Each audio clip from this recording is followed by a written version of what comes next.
bebas tidak tertuntut hukum, gampang sebetulnya. Asal belum gendeng itu bebas. Sampai ada lagunya pengedan gue. Itu benar. Nah, akal itu minal daruriyat, merupakan kebutuhan paling mendasar yang berada di urutan ketiga menurut Al-Ghazali. Tapi urutannya itu tidak disepakati. Beberapa ulama berbeda di dalam mengurutkan kelima daruriyat itu. Tapi yang masyhur masih Imam Ghazali kalau tidak keliru, al-aqal itu berada pada posisi ketiga. Demikian sebagaimana hifdzu an-din dan nafas, cara menjaga akal ini juga dengan dua thariqah, yaitu mura'atul wujud dan mura'atul adam. Satu dengan mengokohkan eksistensinya, wujudnya. Maka dalam Quran, dalam hadis banyak sekali perintah untuk menggunakan akal. Afala taqilun, afala tatafakkarun, masna wa sulana kan? Furad, masna wa furada, thumma tatafakkaru ma bi sahibikum min jinnah, itu kira ayat yang benar. Alhamdulillah fatir samawati wal ardi yang benar.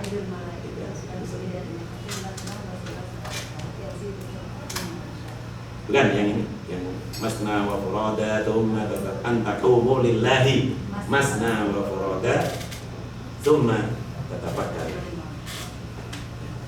Itu ayat luar biasa.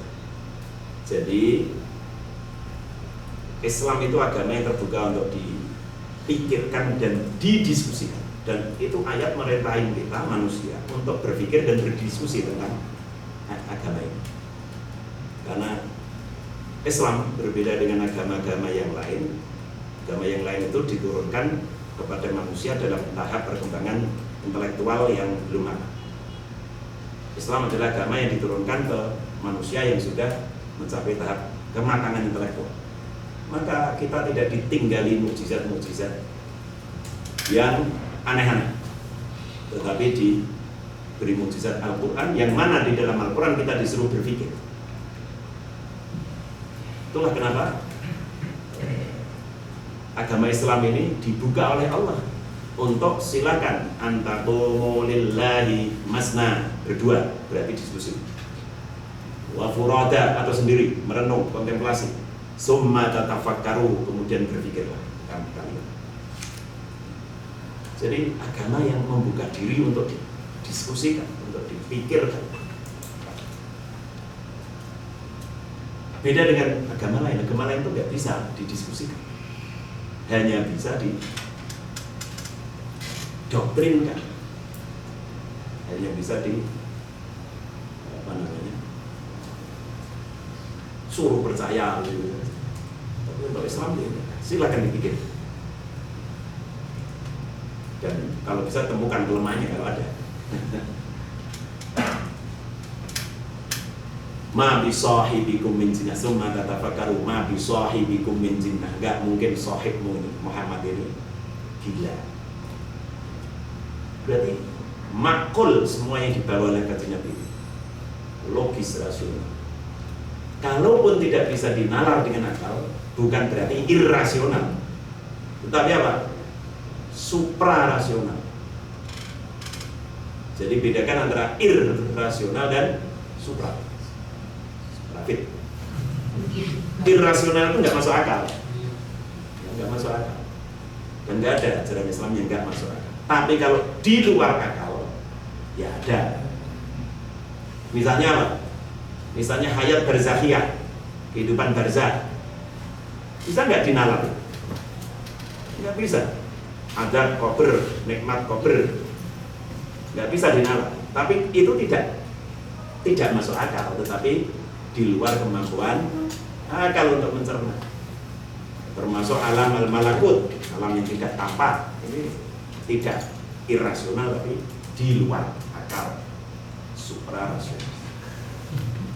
Nah, Untuk menjaga akal ini dengan pendekatan mura'atul wujud. Ya, satu perintah agar kita belajar, berpikir, menggunakan akal. Bahkan dalam hadis Nabi sangat tegas, thalabul ilmi fardhu ala kulli muslim. Adapun hifdzul akal mura'atan min janibil adam, menjaga akal dari menghilangkan faktor yang bisa mengancamnya, itu ya dibuktikan, diwujudkan dalam nas-nas yang melarang khamar dan kullu muskir, segala hal yang memabukkan, termasuk muhaddirat, narkoba. Itu larangan-larangan untuk melakukan hal-hal yang mengancam hilangnya atau mengancam.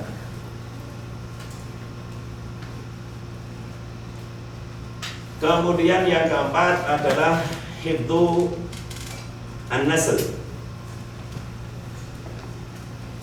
menjaga, ya terjemah bebasnya, keturunan. Keturunan itu daruriyat. Karena apa? Karena tanpa regenerasi, maka umat manusia akan punah. Sehingga sekarang Jepang itu, ya, Jepang itu demi mendorong warganya punya keturunan, itu terakhir menggelontorkan dana 300-an triliun untuk memberi subsidi yang belum kawin belum. Saking ketakutannya, ya, mereka sudah ngeri sekali. Di mana-mana hanya terlihat orang tua di sana. Takut punya keturunan. Akibatnya di Jepang ada fenomena apa istilah Jepang ya, yaitu mati tidak ketahuan. Itu dua. Jadi tiba-tiba bau gitu aja di apartemen itu. Karena hidup sendirian, nggak punya apa, nggak punya siapa-siapa. Nah, itu kalau tidak digelontorkan dana untuk subsidi, orang nggak mau nikah, nggak mau punya anak, ya punah nih. 100 tahun ke depan habis orang Jepang. Padahal nikah itu ya tujuannya ibqai apa sih ini? Jinsi al-bashar, untuk mempertahankan spesies manusia. Harus, tidak boleh tidak. Sehingga nasl menjadi perhatian yang sangat penting dari Islam, dari syariat Islam itu. Sehingga nasl dijaga wujudnya dan dijaga pula dari setiap hal yang mengancamnya. Penjagaan wujud nasl dilakukan dengan perintah untuk menikah. Wa ankihul ayyama minkum was-shalihin min ibadikum. Habis mengatakan, ya ma'syar syabab man istata'a minkumul ba'ata falyatazawwaj, dan juga banyak perintah untuk menikah yang baik. Ini sudah menikah semua atau?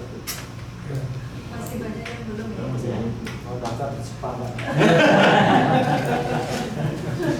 Jadi ada orang cerita ke Jepang wisata, orang Indonesia bawa anak 5 kecil-kecil, itu orang Jepang kagum. Jadi ketika dia jalan membawa anak 5 itu orang Jepang udah kagum. Wani dia. Dia anak semua. Nah, itulah konsep kita jauh berbeda. Kita itu nah ini hubungannya dengan hifdzu an-nafas juga. Wala taqtulu awladakum khasyata imlaq. Jangan kau bunuh anak-anakmu karena takut fakir, takut miskin. Jadi hifdzu an-nasl dilakukan satu melalui pengukuhan eksistensinya, yaitu menguatkan lembaga pernikahan di dunia barat. Inilah kita ingin membandingkan betapa syariat kita itu luar biasa mulia.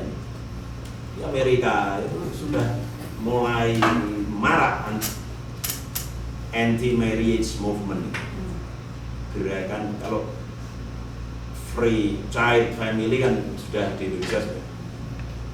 Alhamdulillah juga dikaruniai anak saja harus disyukuri. Ini malah sudah berkomitmen suami istri tidak usah punya anak.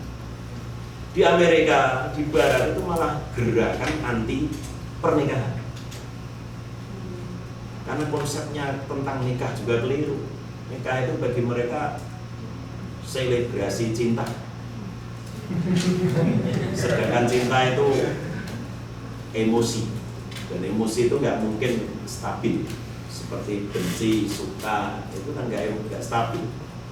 Jadi kalau nikah itu